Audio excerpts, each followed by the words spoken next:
What is up, everybody? Welcome to a World Cup final recap video here on Touchline Talk. Thank you so much for tuning in. Be sure to hit that subscribe button so you don't miss any of the content I put out every single week. Spain, World Cup champions, defeating England 1-0 in the final.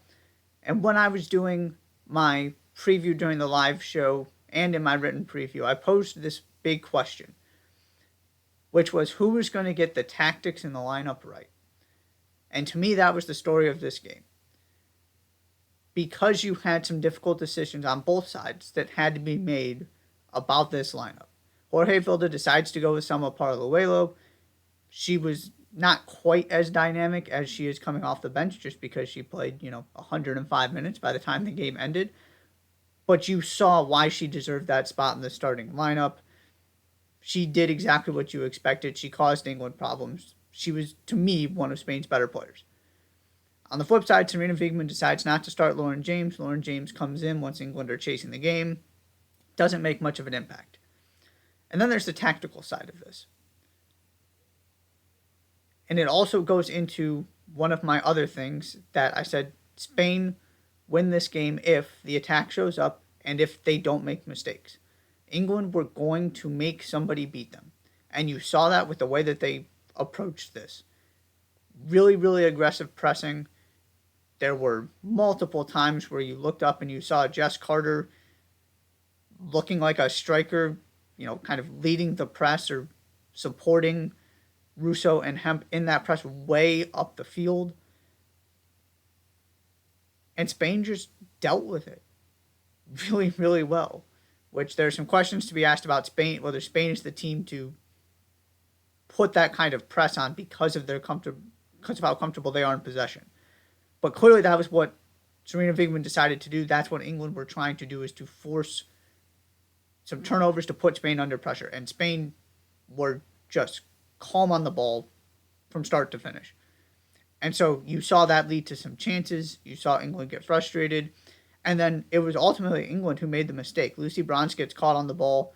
Spain also really good counter pressing and kind of using their press to create some chances. But Lucy Bronze caught on the ball in midfield. There's nobody covering that right wing. That's where the passage that ultimately leads to the goal starts from. And Spain just never let up from there. England makes some changes at halftime. It gets a little bit better. But not all that much. Spain were relatively comfortable from start to finish. And then had the opportunity on the handball to put it away, make it 2-0, give yourself a cushion. Mary Earps comes up with the big save to keep England in the game. But ultimately, there was only one deserving winner here. That was Spain. They do get the goal, get the win. I want to give a shout out to Olga Carmona, the goal scorer. She was sensational. After she scored, I just kind of started watching her at left back. And Spain obviously had a lot of success on the left side. Just so good in possession. I only really saw one mistake that she then went and won the ball back from Lauren James. Whether it was a foul or not, can have that conversation. But Olga Carmona was sensational. And that, to me, is the other thing I want to get at here before ending this video, is this Spain team, I'll be the first to admit, I didn't think they could get this far. Because you had so many new young players who had never had this kind of responsibility before, because you were missing so many important players, so many really good players, and because you didn't know exactly what you were going to get from Alexia Putellas. And yet, here they are as world champions. In addition to the fact that, these players had to figure out how to rally together with all of the tension, the reported issues between the Barcelona players and the Real Madrid players surrounding the protest and the players who sent the letter and all of that kind of stuff. They had to deal with all of that. And maybe they weren't the best team at this tournament. You can make the case that was Japan. Maybe you can make the case that was Sweden. Maybe you can make the case that was England. But Spain were definitely up there. And the numbers will tell you that they might have been the best team. Maybe you can also make a case for Japan in there too. But the point is that all of that, without a full strength team, without Alexia Putellas looking like herself, they still won this tournament, and it wasn't a shock in terms of the way that they were actually playing. And they were certainly the better team in the final. And they just dethroned the European champions. That is another testament to how far this sport has come on the women's side. That a country you didn't think of as a power a few years ago has that kind of depth. And oh, by the way, Selma Paraleo hasn't even turned 20 yet, you know? It's not like this is a group of players at the peak of their power, and yet they are world champions. It's really exciting. It's going to continue to raise the level of everybody else. And it is kind of fitting that when you talk about some of the storylines of this tournament, absent players, now, obviously this is less injuries and more choice, but absent players, federation issues and tensions,